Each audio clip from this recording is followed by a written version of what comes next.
नमस्कार दोस्तों, जय हिंद, वंदे मातरम। भाई और बहनों, स्वागत है आप सभी का आपके अपने देश के सबसे बड़े सरकारी न्यूज़ चैनल में। दोस्तों, बहुत ही बड़ी बड़ी खबरें निकल कर आ रही हैं। आज की बड़ी खबरों को चलिए शुरू भी करते हैं। क्या क्या है आज की बड़ी खबरें, किस तरीके से आपको यहाँ पे किन किन चीज़ों में बदलाव हुआ है, इन सभी चीज़ों की फुल डिटेल हम आपको देंगे। तो चलिए शुरू करते हैं आज की बड़ी खबरों को। तो दोस्तों, सबसे पहले कुछ हेडलाइंस देख लेते हैं। जीवन बीमा कंपनियां मार्च 2021 तक कौन सी सुविधा देने जा रही है। साथ ही साथ दोस्तों, बिहार में नीतीश कुमार का शपथ ग्रहण में कि कौन कौन से नेता बने, तो और इसकी भी फुल लिस्ट हम देंगे। साथ ही साथ दोस्तों, अब हम आपको बताने जा रहे हैं कि आलू सहित सब्जियों के दाम बढ़ने से थोक महंगाई 8 महीने की ऊंचाई पर बढ़ गई है। साथ ही साथ दोस्तों, नए साल में टेलीकॉम कस्टमर्स को झटका लगने वाला है। 15 से 20% मोबाइल टैरिफ बढ़ सकता है। इसके साथ साथ दोस्तों, चीन ने भारत से मछली के आयात पर रोक लगाई है। क्या है वजह, यह पूरी खबर हम आपको बताएंगे। तो चलिए शुरू करते हैं। तो सबसे पहले मैं आपको बता दूं, पिछले हफ्ते खबर आई थी कि चीन के स्वास्थ्य प्रशासन ने क्विंदाहो बंदरगाह शहर में आयातित फ्रोजन समुद्री मछली के पैकेट की बाहरी सतह पर जीवित कोरोना वायरस मिलने की पुष्टि की है। चीन के कस्टम विभाग ने फिलहाल भारत के कटल फिश आयात पर रोक लगा दी है। चीन ने शुक्रवार को 1 हफ्ते के लिए यह बैन लगाई है। जानकारी के मुताबिक कुछ दिन पहले इसमें कोरोना के लक्षण पाए गए थे। हालांकि चीन ने मछली निर्यात करने वाले इस कंपनी को डिटेल नहीं बताई है। साथ ही साथ दोस्तों, अगली बड़ी खबर आ रही है। एजीआर की वजह से इस वित्त वर्ष में ज्यादातर टेलीकॉम कंपनियों को भारी घाटा हुआ है। वोडाफोन आइडिया दिसंबर के अंत या जनवरी से अपने मोबाइल टैरिफ में 15 से 20% की बढ़त कर सकती है। जी हाँ दोस्तों, गौरतलब है कि ऐसा अनुमान लगाया जा रहा है कि एजीआर और अन्य वजहों से होने वाले भारी गिरावट से निपटने के लिए बहुत ही बड़ा फैसला लिया गया है, जिसमें कंपनियों को टैरिफ में 25% तक की बढ़ोतरी करनी होगी। लेकिन एक बार में यह बढ़त करना संभव नहीं है, इसलिए कंपनियां 2 या 3 बार में ऐसा करने का फैसला कर सकती है। तीनों प्रमुख टेलीकॉम कंपनियों ने इसके पहले दिसंबर 2019 में टेलीकॉम टैरिफ बढ़ाया था। साल 2016 में रिलायंस जियो से इस बाजार में उतरने के बाद जबरदस्त प्राइस वॉर शुरू हुआ था। इसके बाद 2019 में पहली बार कंपनियों ने टैरिफ बढ़ाए थे।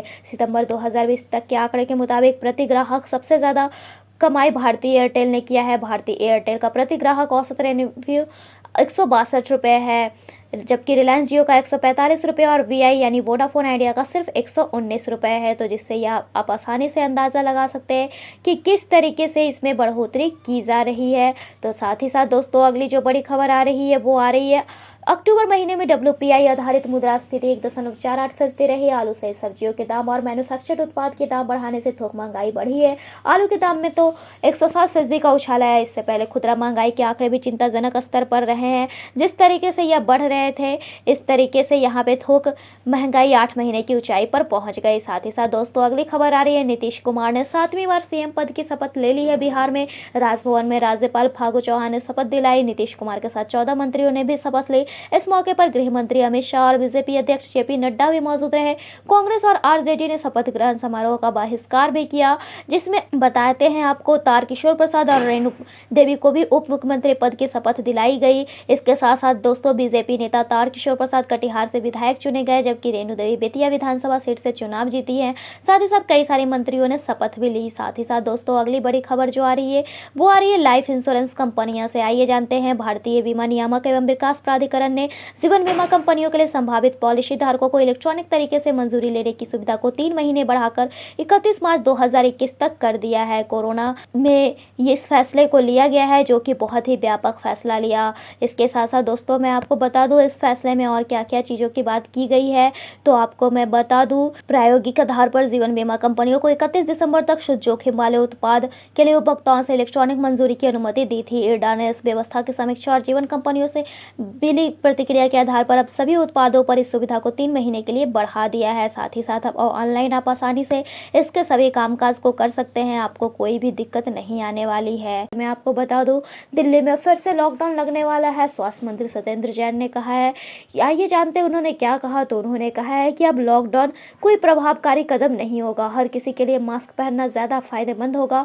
बहुत सारे लोगों का ये सवाल थे कि क्या दिल्ली में फिर से लॉकडाउन होंगे, क्योंकि यहाँ हर घंटे 4 लोगों की मौत हो रही है, लेकिन अब वहां के स्वास्थ्य मंत्री का कहना है कि यह कोई भी प्रभावकारी नहीं होगा। तो चलिए अब देख लेते हैं इसके साथ साथ और भी बड़ी खबरों को। तो दोस्तों मैं आपको बता दूं, एक बहुत ही बड़ी अपडेट आ रही है। मंगोलिया ने देश में पहले स्थानीय प्रसार का मामला सामने आने के बाद गुरुवार सुबह 6 बजे से राष्ट्रीय लॉकडाउन लागू किया है। आपको मैं बता दूं, मंगोलिया की सरकार ने रविवार को राष्ट्रव्यापी लॉकडाउन को और 2 सप्ताह तक के लिए बढ़ाकर 1 दिसंबर तक कर दिया है। समाचार एजेंसी सिन्हुआ की रिपोर्ट के अनुसार मंगोलिया ने देश में पहले स्थानीय प्रसार का मामला सामने आने के बाद गुरुवार सुबह 6 बजे से राष्ट्रीय लॉकडाउन लागू किया। आइए जानते हैं इसके बारे में थोड़ी सी और बातों को। तो दोस्तों, कोविड पॉजिटिव मरीज 29 वर्षीय संक्रमित मंगोलियाई परिवहन चालक की पत्नी है। बीते 6 नवंबर को 21 दिन के अनिवार्य आइसोलेशन से निकलने के 4 दिन बाद चालक अंटा बुलग सीमा बिंदु से होकर रूस से घर लौटा और यहां आने के बाद टेस्ट कराने पर वह पॉजिटिव पाया गया। तो यहां से देश के उप प्रधानमंत्री यांगू सोदबटार ने प्रेस कॉन्फ्रेंस में कहा कि लॉकडाउन का विस्तार इसलिए किया गया है ताकि पॉजिटिव आए व्यक्ति के संपर्क में आए सभी लोगों की जांच हो सके और आगे अच्छा से इसमें फैसला लिया जा सके, क्योंकि यह यहाँ का पहला मामला है। तो अगर अभी से रोकथाम करेंगे तो यह रोकथाम काफ़ी लाभकारी भी होगा। साथ ही साथ दोस्तों, अगली जो खबर आ रही है वह क्या आ रही है, तो अब उमंग ऐप के जरिए भी लाइफ सर्टिफिकेट पेंशनधारी जमा कर सकते। ईपीएफओ ने इसके लिए सुविधा दी है। जी हाँ दोस्तों, रिटायरमेंट फंड से जुड़े संगठन ईपीएफओ ने अपने 67 लाख से अधिक पेंशनर्स को डिजिटल लाइफ सर्टिफिकेट जमा करने के लिए कई तरह के विकल्प उपलब्ध कराए हैं। इस तरह वे बिना किसी समस्या के अपना पेंशन हासिल करना जारी रख सकेंगे। श्रम मंत्रालय ने जानकारी दी है कि कर्मचारी पेंशन स्कीम 1995 के तहत सभी पेंशनर्स को हर साल जीवन प्रमाण पत्र जमा करना पड़ता है। तो इसके लिए बहुत ही ज्यादा दिक्कतें आ रही है पेंशनर्स को। तो इसके लिए अब उमंग ऐप में जाकर आप आसानी से अपना लाइफ सर्टिफिकेट जमा कर सकते हैं। साथ ही साथ दोस्तों, अगली बड़ी खबर आ रही है बीएसएनएल की ओर से। जी हाँ दोस्तों, भारत संचार निगम लिमिटेड यानी बीएसएनएल ने ज्यादा से ज्यादा उपभोक्ताओं को अपने साथ जोड़ने के लिए नया ऑफर पेश किया है। इस ऑफर के तहत ग्राहकों को मुफ्त में सिम कार्ड दी जाएगी। आपको बता दें कि यह ऑफर केवल 15 दिनों के लिए है और इसकी शुरुआत 14 नवंबर से हो गई है। वहीं यह खास ऑफर देश भर के लगभग सभी सर्कल में उपलब्ध है। मुफ्त में सिम कार्ड प्राप्त करने के लिए यूजर्स को सबसे पहले नजदीकी बीएसएनएल स्टोर से कम 100 रुपए का एफआरसी यानी फर्स्ट रिचार्ज कराना होगा। आमतौर पर telecom company BSNL SIM card के लिए 20 रुपए चार्ज करती है, लेकिन अब प्रमोशनल ऑफर के तहत सिम कार्ड को 28 नवंबर के बीच फ्री में प्राप्त किया जा सकता है। तो जल्दी से जल्दी आप भी इसका फायदा उठा लीजिए। तो सबसे बड़ी जो खबर आ रही है, दिवाली के बाद शादियों के सीजन की कीमतों में एक बार फिर से इजाफा होने की उम्मीद जताई जा रही है। रिपोर्ट के मुताबिक केंद्रीय बैंकों की ब्याज सस्ता रखने की पॉलिसी और भारत में परंपरागत खरीद के मौसम के मद्देनजर साल के अंत तक सोने की कीमतों में एक बार फिर से उछाल देखने को मिलेगा। सोने में निवेश करने से लोगों को शेयर बाजार से ज्यादा अच्छा रिटर्न मिला है। फर्म के मुताबिक पिछले 1 दशक में भारत में सोने ने 159% का रिटर्न दिया, जबकि घरेलू शेयर सूचकांक निफ्टी ने इस दौरान 93% का रिटर्न दिया, जिस कारण अब यहाँ पे सोने के दाम को बढ़ने की उम्मीद जताई जा रही है। बताया जा रहा है कि सोना अभी 56,400 तक के पहुंच सकती है और इसके भाव इसी तरीके से और बढ़ भी सकते हैं। साथ ही साथ दोस्तों, जुलाई 2021 तक 5 कंपनियां मिलकर राम मंदिर का निर्माण करेगी। इन कंपनियों को भवन निर्माण क्षेत्र में कार्य करने का अच्छा अनुभव है। लॉरेंस एंड ट्रूबो के साथ Tata consulting engineers limited Ram मंदिर निर्माण कार्य में सहयोग करेगी और राम मंदिर 23 नवंबर से इसका निर्माण शुरू भी हो जाएगा। साथ ही साथ दोस्तों, अगली खबर आ रही है केंद्र सरकार के कर्मचारियों और पेंशनर्स के लिए बड़ी खबर होगी।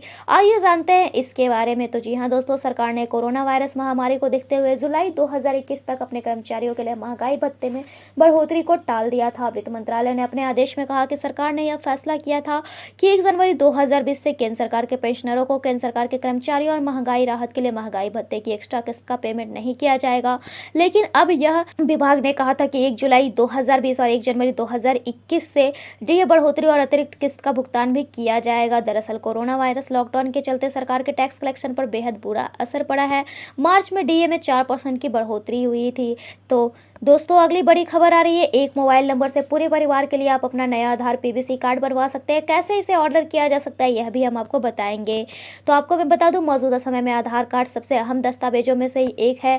पहले यह एक पीवीसी कार्ड नहीं होता था। पहले यह सिर्फ एक कागज़ की टुकड़े की तरीके का होता था, जो कि बारिश वगैरह में बहुत ही ज़्यादा दिक्कतें आती थी। लेकिन अब यह पीवीसी कार्ड की तरह होगा, यानी कि अब इसे आपको कैरी करना बेहद ही आसान होने वाला है। इस पीवीसी कार्ड को आप आसानी से कैरी कर सकते हो। तो इसे कैसे करना है, तो मौजूदा नियम के तहत आधार कार्ड में रजिस्टर्ड मोबाइल नंबर पर ही OTP भेजने की व्यवस्था है, लेकिन UIDAI ने अब गैर रजिस्टर्ड मोबाइल नंबर पर भी OTP की सुविधा दी है। ऐसे में परिवार का कोई भी सदस्य बाकी सदस्यों के PBC कार्ड के लिए ऑर्डर दे सकता है। हालांकि दोनों ही विकल्प मौजूद रहेंगे। गैर रजिस्टर्ड नंबर पर आधार का प्रीव्यू देखने की सुविधा नहीं मिलेगी, जबकि रजिस्टर्ड मोबाइल पर यह सुविधा होती है। आपको मैं बता दूं, यह सिर्फ 50 रुपये में ATM वाला आधार मिल जाएगा। जल्दी से जल्दी आप इस आधार कार्ड को बनवा लीजिए। तो फिलहाल इस वीडियो में इतना ही। ऐसे ही खबरों के लिए बने रहिए हमारे चैनल के साथ। Then bye and thanks for watching this video.